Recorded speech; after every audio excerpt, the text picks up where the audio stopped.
신약성경 84쪽에 있고요. 마가복음 16장 1절 말씀부터 8절 말씀까지. 마가복음 16장 1절로 8절. 성경 글씨가 작으신 어르신들은 앞에 자막 띄워드릴 테니까요. 자막 보시고 함께 교독하도록 하겠습니다. 안식일이 지나매 막달라 마리아와 야고보와 어머니 마리아와 또 살로메가 가서 예수께 바르기 위하여 향품을 사다 두었다가 안식 후 첫날 매우 일찍이 해 돋을 때에 그 무덤으로 가며 서로 말하되 누가 우리를 위하여 무덤 문에서 돌을 굴려주리요 하더니 그들 들어본즉 벌써 돌이 굴려져 있는데 그 돌이 심히 크더라. 무덤에 들어가서 흰 옷을 입은 한 청년이 우편에 앉은 것을 보고 놀라매 청년이 이르되 놀라지 말라. 너희가 십자가에 못 박히신 나사렛 예수를 찾는구나. 그가 살아나셨고 여기 계시지 아니하니라. 보라, 그를 두었던 곳이니라. 7절 8절 같이 읽습니다. 가서 그의 제자들과 베드로에게 이르기를 예수께서 너희보다 먼저 갈릴리로 가시나니 전에 너희에게 말씀하신 대로 너희가 거기서 배우리라 하라 하는지라. 여자들이 몹시 놀라 떨며 나와 무덤에서 도망하고 무서워하여 아무에게 아무 말도 하지 못하더라. 아멘. 오늘 읽은 본문 말씀을 가지고 부활 신앙으로 살아갑시다 라는 제목으로 오늘 부활주일 말씀을 함께 상고하겠는데요.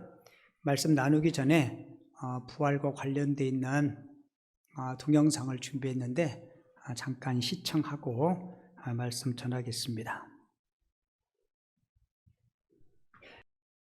요즘은 군대 복무하는 기간이 옛날보다 많이 줄었죠. 옛날 남자분들이 보통 이제 36개월씩, 저 같은 경우는 30개월 군 생활을 했는데요. 그리고 저보다 더 선배님들은 군 생활하면서 빠따도 많이 맞고 배도 고프고 많이 그렇게 어렵게 군 생활한 분들이 많습니다. 요즘은 군대 가면 병장 월급이 한 5, 60만 원 된다 그래요. 제 기억으로는 제가 군대에 있을 때 전방에 있었는데 생명수당이 한 달에 3,000원이에요. 사람들이 갯값도 안 된다 그렇게 이야기하는데 하루에 100원씩. 합쳐봤을 때 돈 10,000원이 다 될까 말까 이제 그랬어요. 얼마나 군 생활이 지겨운지 군대 제대하면 남자들이 하는 얘기가 있어요. 내가 군 생활했던 저 강원도 그쪽을 향해서 내가 소변도 안 본다고. 우리 남자분들 그런 얘기 좀 하시죠, 그죠?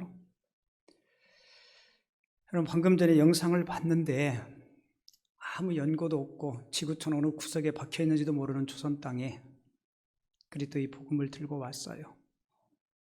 그리고 그 조선 땅에 사랑하는 남편도 딸도 조선 땅에다 묻었습니다. 그리고 다시 본국으로 돌아갔는데 어쩌면 조선만 생각해도 지긋지긋할 거예요. 2번 다시는 생각도 싫고 가기도 싫었을 겁니다.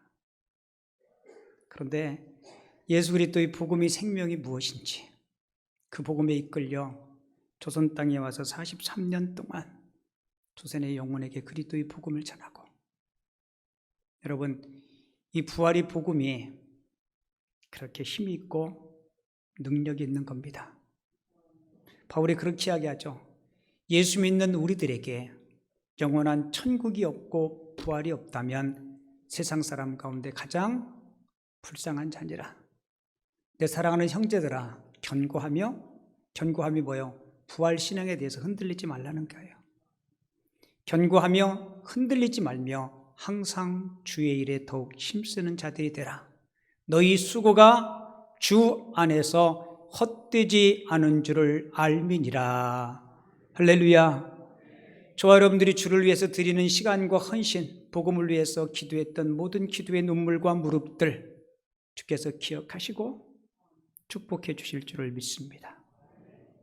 저기 김포시 마산동에 가면 무지개 뜨는 언덕이라고 납골 땅이 있습니다. 우리 교회 성도님들도 그곳에 많이 모셨어요. 제가 그곳을 자주 가는데 거기 로비에 가면 그 하늘나라에 간 사랑하는 사람들에게 보내는 편지가 있어요. 이렇게 편지지도 있고 그럼 나무에다 이렇게 묶어놔요. 저는 그런 데 가면 도대체 뭐라고 썼을까 궁금해가지고 꼼꼼히 봐요. 주로 내용들은 이런 내용들이라고요. 먼저 세상을 떠난 엄마한테 보낸 편지였는데 이런 글이었어요. 엄마, 고통이 없는 하늘나라에서 편히 쉬세요. 아내가 먼저 세상을 떠났나 봐요. 여보, 천국에서 조금만 기다려. 하늘나라에 먼저 간 아들에게 쓴 엄마의 편지. 엄마가 미안해. 많이 사랑해주지 못해서 미안해. 다음 생에 만나면 못다한 사랑 다 쏟아 부어줄게. 주로 이제 이런 이야기들이에요. 어떤 분은 아마 질병을 앓다가 세상을 떠났는지, 여보, 그곳에는 고통이 없지. 고통이 없는 그곳에서 기뻐하며 즐겁게 지내. 주로 이런 편지들이에요. 혹시 그런데 이런 편지 쓰는 사람 봤어요? 여보, 돌아가 죽을 때 나한테 비밀번호 알아니켜줘가지고 돈 찾는데 힘들었어. 이런 거 쓰는 사람은 아무도 없어요. 이 죽음에 대한 생각들이 사람들마다 다를 거예요. 근데 예수를 믿든 안 믿든 신앙이 있든 없든 죽으면 좋은 데 가기를 다 원해요. 그죠? 제가 어디 장례식장을 갔는데 목사님 장례 예배를 드려달라고. 근데 돌아가신 분이 예수를 전혀 모르는 분이에요. 근데 가족 중에 누가 예수를 믿어서 목사님을 모시고 예배를 드렸으면 좋겠다는 생각이 들어서 저한테 와서 장례 예배를 좀 드려달라고. 제가 갔더니 대뜸 저한테 뭐라고 했냐면, 목사님, 돌아가신 분이요 예수를 안 믿어가지고 천국에 못 갔을 것 같은데요, 목사님이 기도 좀 해주셔서 천국 가게 해달라고. 제가 속으로 그랬어요. 나한테 그런 능력이 있으면 참 좋겠다.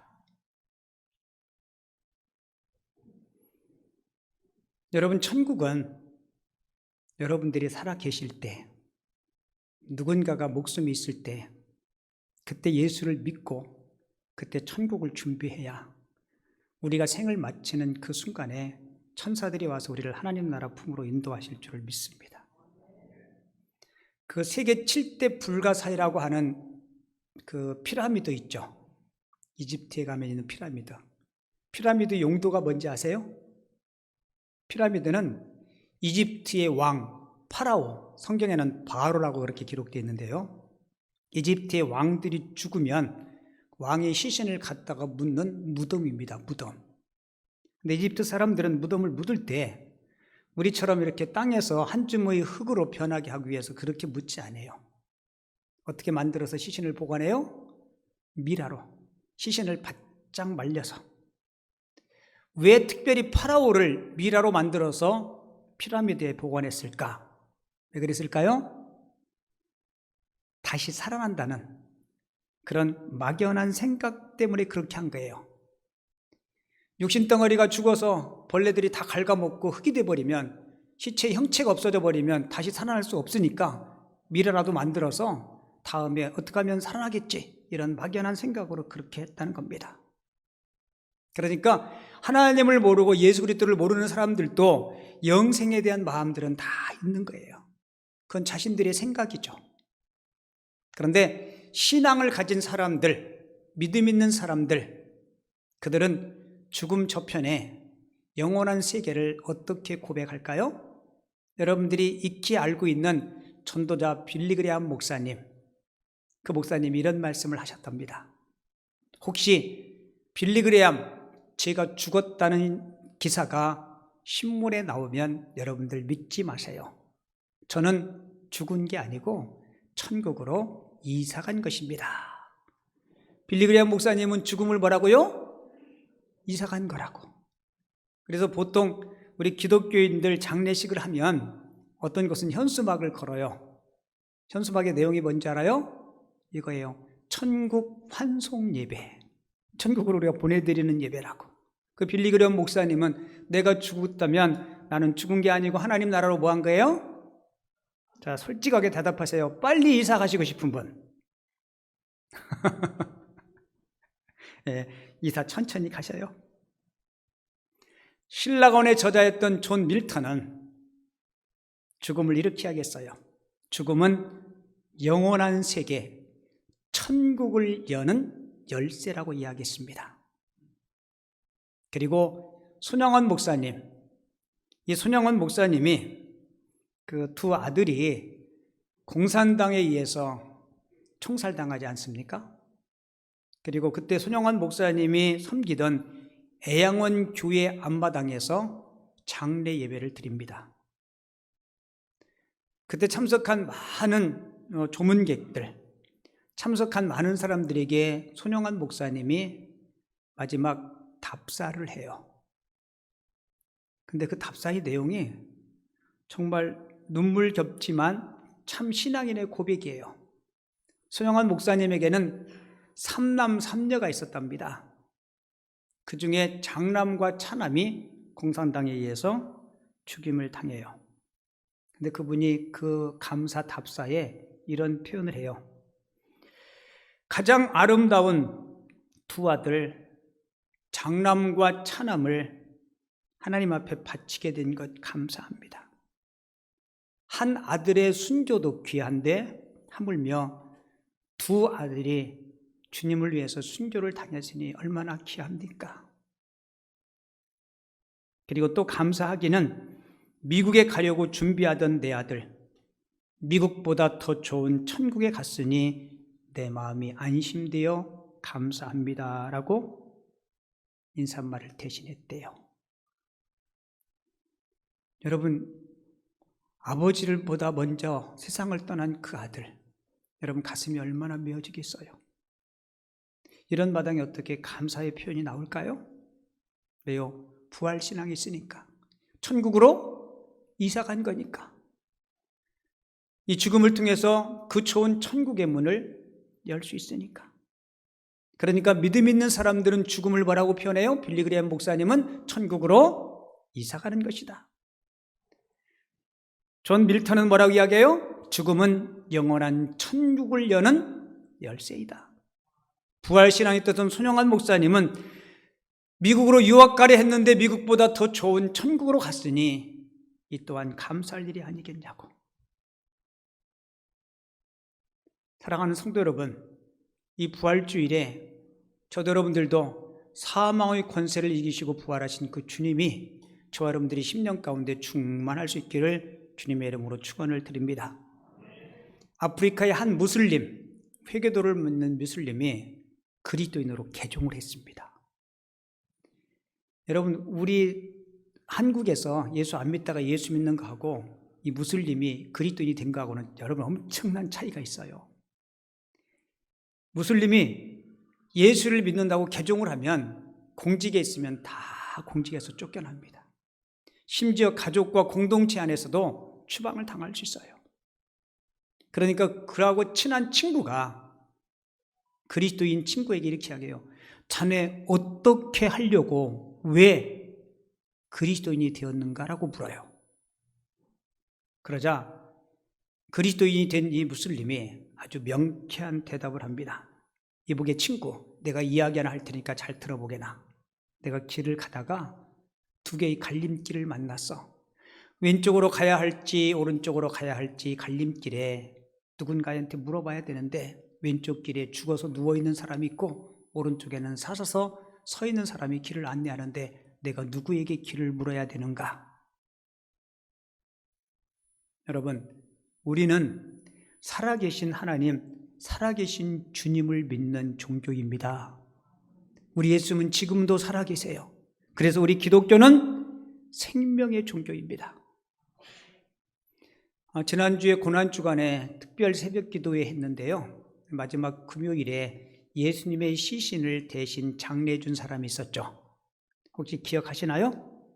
네, 아리마대 사람 요셉과 니고데모. 그런데 아리마대 사람 요셉의 무덤이 1893년 영국의 고든이라는 사람에 의해서 그 무덤이 발굴돼요. 근데 아리마대 사람 요셉의 그 발굴된 무덤에 비석이 하나 있었는데요. 그 비석에 이런 멋진 문구가 기록되었답니다. 예수님은 살아나셨기에 인간이 만든 무덤에 묻혀 계시지 않습니다. 예수님은 살아나셨기에 인간이 만든, 사실 자신이 만들었잖아요, 그 무덤을. 인간이 만든 무덤에 계시지 않습니다. 여러분, 2000년 전에 부활하신 주님은 지금도 여전히 부활의 주님으로 살아계신 줄을 믿습니다. 자, 그러면 우리가 부활의 주님을 믿잖아요, 그죠? 부활신앙이 있는데 우리가 부활신앙을 가지면 여러분 꼭 기억하세요. 부활의 주님께서 큰 능력으로 저와 여러분들을 도와주십니다. 어떤 자를 도와주세요? 부활의 신앙이 있는 자들에게 부활의 주님이 큰 능력으로 도와주세요. 오늘 본문에 막달라 마리아와 그리고 또 다른 마리아 그리고 살로메라는 세 여인이 예수님의 시신에 향품을 발라드리기 위해서 예수님의 무덤을 가고 있습니다. 근데 가면서 걱정거리가 하나 있는 거예요. 뭘까요? 예수님의 무덤 앞에, 이렇게 동굴로 있는 무덤 앞에 엄청나게 집채만한 큰 바위가 무덤 앞을 가로막고 있는데 세 여인이 그 돌을 옮길 수가 없잖아요. 서로 가면서 염려하기를, 아이고, 우리가 어떻게 그 무덤 앞에 있는 돌을 옮길 수 있을까? 근데 보세요. 예수님의 무덤 앞에 있는 그 돌을 이 여인들이 가보니까 그 돌이 옮겨져 있는 거예요. 그리고 예수님의 이 부활의 사건은 오늘 마가복음 말고요, 마태복음 28장에도 있고 누가복음에도 있고 복음서의 기자들은 다 소개하고 있는데 마태복음 28장은 오늘 본문보다 훨씬 더 드라마틱하게 소개하고 있어요. 예수님께서 막 부활하실 때 부활하는 순간 큰 지진이 일어나고 천사들이 하늘에서 내려와서 무덤 입구의 돌을 옮깁니다. 여러분, 예수님이 무덤 앞을 가로막혀 있는, 만약에 돌이 가로막혀 있으면 그 가로막혀 있는 돌 때문에 부활하신 예수님께서 못 나오셨을까요? 아니요. 부활하신 예수님은 시공을 초월해서 역사하세요. 그러니까 돌이 막혀 있어도 나오실 수 있는 분이세요. 그러면 무덤 앞에 그 돌을 누구를 위해서 천사가 옮겼을까요? 제자들과 이 여인들과 많은 사람들로 하여금 부활하신 예수님의 그 빈 무덤을 보여주고 증명하기 위해서 그렇게 하신 겁니다. 근데 그 무덤 앞을 로마의 군병들이 지키고 있었어요. 마태복음에 보면 그 예수님께서 부활하실 때 큰 지진과 그리고 천사들이 하늘에서 내려와 돌을 옮기는 모습을 목격한 로마의 군인들이 죽은 사람과 같이 되었더라.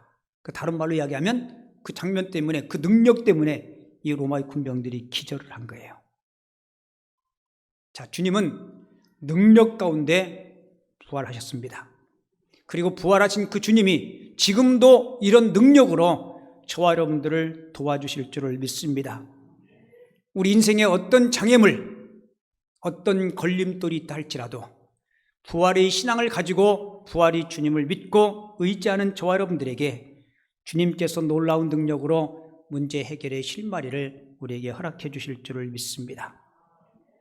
혹시 여러분 중에 육신의 질병 때문에 아파하고 어려워하시는 분들 계시다면 그 부활의 주님의 능력으로 치유를 꼭 구하시기를 바랍니다.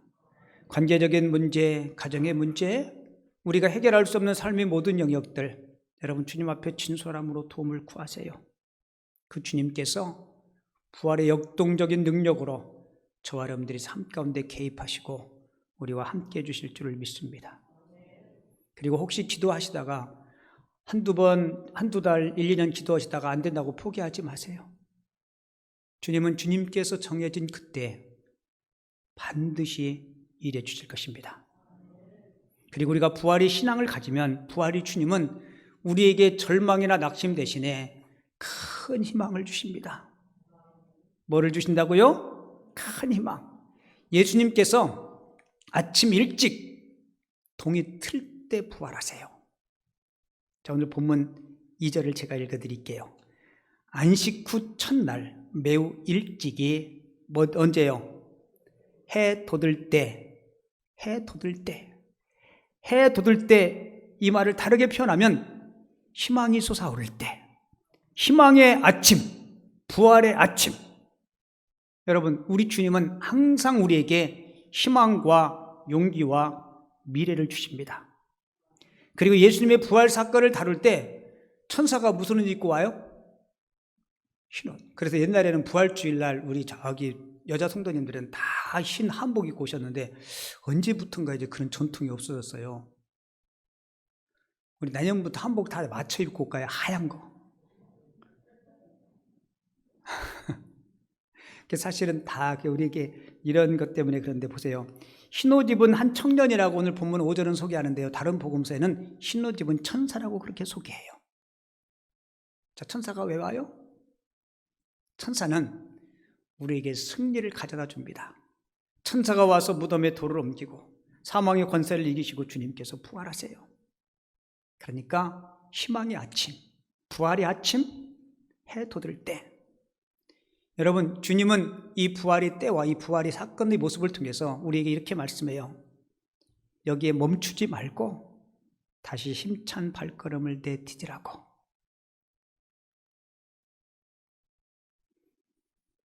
저는 이 부정적인 사람을 별로 안 좋아해요. 저 말고도 여러분들도 그러겠는데 매사에 뭐를 보면 안 좋은 것만 지적하는 사람이 있어요. 여러분, 세상에 완벽한 게 있나요? 여러분, 우리 몸뚱아리도요, 이렇게 반으로 쫙 나누면요, 반 쫙 나누면 오른쪽과 왼쪽이 같을까요? 안 같을까요?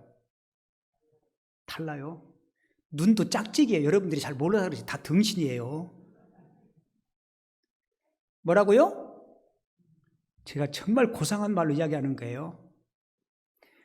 내 몸뚱아리도 오른쪽 왼쪽이 달라요. 오른쪽 엉덩이 왼쪽 엉덩이 부피가 다르다니까요. 근데 매사에 어떤 분은 보면 그 사람이 좋은 게 7개고 안 좋은 게 3개만 있으면 3개를 가지고 무너지는 사람이 있어요. 여러분, 우리 예수님은 그렇지 않습니다. 심지어 우리 예수님은 9개의 단점이 있고 1개의 장점이 있어도 1개의 장점만을 말씀하세요. 1개의 장점을 확장시키면서 9개의 단점을 줄여가세요. 그게 예수님이세요. 여러분, 우리 그러셔야 돼요. 아멘이십니까? 그러셔야 돼요. 제가 늘 우리 비전센터 건축하면서 여러분들에게 부탁한 게 있죠, 그죠? 여러분들이 가서 보시면 내가 생각하는 취향, 색깔 뭐 이런 것들이 다를 수 있어요. 이거 왜 이렇게 했지? 이렇게 하지 말라 그랬죠, 그죠? 그거를 하는 사람은 얼마나 심사숙고하겠어요. 제가 쉼터에 여러분들이 앉아서 쉬라고 책상도 의자도 해야 되는데 그거를 사서 놓아야 되는데 하나 사는데도요 엄청나게 고민해요. 인터넷 들어가서 서핑하면서 가격 비교도 하고 이게 좋을까 저게 좋을까 싸고 좋은 건 없을까? 세상에 싸고 좋은 건 없더라고요. 저 말고도 거기에 관련되어 있는 사람들은 가장 최선의 생각을 한 거예요. 여러분들이 혹시 가서 보시면 연습 한번 할게요. 야, 좋다. 해보세요. 야, 좋다. 그냥 그 얼굴 표정 없이 그렇게 하면 영혼이 없이 얘기하면 안 돼요. 영혼을 담아서 와, 좋다 막 이렇게 그러셔야 돼요. 그래야 이런 사람들이 보람이 있어요. 그리고 안 좋은 거는 집에 가가지고 혼자 얘기하세요. 그죠? 그걸 일이라고 했냐? 그러셔야 돼요. 그리고 안 좋은 것보다 훨씬 좋은 게 많아요. 여러분 보세요. 수제자였던 베드로가 실패해요. 그죠? 부활하신 예수님이 수제자를 만납니다. 팔 걷어붙이고 만났나요? 이 싸가지 없는 거 3년 동안 내가 너를 어떻게 대했는데? 아니요. 주님은 실패한 베드로, 그에게 단 한마디 정죄도 하지 않았어요. 베드로야, 배고프지? 춥지? 이리 와, 내가 생선을 구워놨는데. 새로운 희망의 아침에 부활하신 주님이 새로운 희망의 자리로 베드로를 초청합니다. 부활하신 소망의 주님을 만난 베드로는 새로운 희망을 갖게 돼요. 베드로가 부활하신 주님을 만나고 재개한 후에 늘 외쳤던 게 뭐냐 아십니까? 같이 봐요. 예수님은 산 소망이십니다. 산송장이 아니고 산소망이에요. 그래서 베드로는 본인이 기록한 베드로전서 1장 3절에서 우리를 거듭나게 하사 산소망에 있게 하시고, 할렐루야, 우리를 거듭나게 하사 산소망에 있게 하시고, 실패의 자리에서 힘있게 세워주신 그 주님을 산소망이라고 베드로는 한평생 자랑하며 외친 거예요. 여러분, 절망이 자리에 있을 때 다시 시작할 수 있는 능력을 부활하신 주님께서 우리 심령 가운데 가져 부어주실 줄을 믿습니다. 그리고 마지막 한 가지 꼭 기억하세요. 부활의 신앙을 믿는 저와 여러분들은요, 기쁨 가운데 사셔야 돼요. 그죠? 여러분 행복하십니까? 저는 우리 김포 남현교회 모든 성도님들이 행복했으면 좋겠어요. 교회 오는 발걸음이 행복하고, 여러분들이 집에서 찬이 많든 적든 밥을 먹을 때도 감사하고, 감사해요, 안 해요? 여러분, 지구촌에 굶어 죽는 사람이 얼마나 많은지 몰라요. 우리 솔직히 너무 많이 먹어서 살 빼는데 들어가는 비용이 엄청나요. 맞아요, 안 맞아요? 살 빼고 싶은 분 손 들어보세요. 제가 가르쳐 드릴게요. 저쪽에도 계시고. 예. 자, 손 내리세요. 첫째, 적게 드세요. 둘째, 운동하세요. 근데 이게 참 힘들어요. 그죠? 요놈의 뱃살이요, 한번 들러붙으면요, 힘들게 빼잖아요. 근데 들러붙는 데는 지남철 마냥 찰딱 들러붙어. 여러분, 쉽지 않아요. 그런데 지구촌에 수많은 사람들이 굶주린 배를 들켜잡고 저녁에 잠을 청해요. 그러면 우리 대한민국의 한국교회가요, 엄청난 복을 받았어요. 여러분, 무덤에 찾아갔던 새 여인이 부활하신 주님을 보고 큰 기쁨을 누리게 돼요. 복음서에 기쁨이라는 단어가 엄청나게 많이 나오는데요, 큰 자가 들어간 기쁨은 몇 번 나온다 그랬어요? 딱 4번 나와요. 예수님의 탄생이 큰 기쁨이었고, 예수 그리스도의 부활이 큰 기쁨이었고, 예수님의 승천이 큰 기쁨이었고, 예수 그리스도의 복음을 통해서 많은 사람들이 거듭나는 사마리아 성의 복음을 통해서 큰 기쁨이 있었더라. 기쁨이라는 단어는 많은데 큰 자가 달하는 기쁨은 딱 4번 나와요. 그러니까 예수 그리스도의 부활은 우리에게 무슨 기쁨을 가져다 줘요? 아니요, 큰 기쁨. 큰을 크게 빼야 돼요. 큰 기쁨. 같이 해볼게요. 시작. 오늘 예배 마치고 큰을 집에서, 여기서부터 출발해 집에까지 길게 빼시면서 가셔. 그 큰 기쁨. 여러분, 이 기쁨의 특징은, 자 보세요. 많은 사람들이 신앙생활을 착각해. 내가 부활의 신앙을 믿었기에 큰 기쁨이 있구나. 그렇다고 해서 여러분들이 갑자기 없던 돈이 막 생기고 그렇지 않아요. 막달라 마리아가 예수 믿고 부활의 주님을 만나서 큰 기쁨을 받았다고 해서 그가 뭐 신분이 확 바뀌고 갑자기 부자 되고 그랬을까요? 아니요. 여전히 환경은 똑같았을 거예요. 하지만 그의 마음속에 뭐가 있어요? 소망이 생겼어요. 그러다 보니까 지금까지 누리지 못했던 큰 기쁨이 찾아온 거예요. 저도 여러분들도 신앙생활 하시면서 그러셔야 돼요. 분명히 우리 주님은 부활의 신앙을 갖고 있는 우리들에게 지금보다는 더 나은 삶으로 우리를 인도해 주실 것입니다. 그 부활의 소망, 부활의 평안, 부활의 능력이 2022년도 부활주를 맞이하는 저와 여러분들의 심령 가운데 풍성할 수 있기를 주님의 이름으로 축원을 드립니다.